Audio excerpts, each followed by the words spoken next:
ito ang naglalaro ng Rollbox. Baka nga, isa na kayo sa mga nakisali to grow a garden trays. Pero alam nyo ba na ang paglalaro nito, nagsisilbi na rin kabuhayan para sa iba.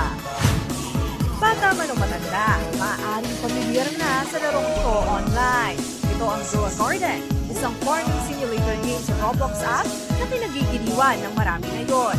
Ang iba pa nga, naiiyak pa dahil sa pagkasira ng kanilang farm. Ang nakilala kong si Rosel Lapwe, halos 3 oras kada araw nga ang paglaro nito. Nakaka-relax ka kasi nga usually I play after work. So parang walang pressure sa akin pupunta dun sa game. Pero kung akala nyo, pure relaxation lang ang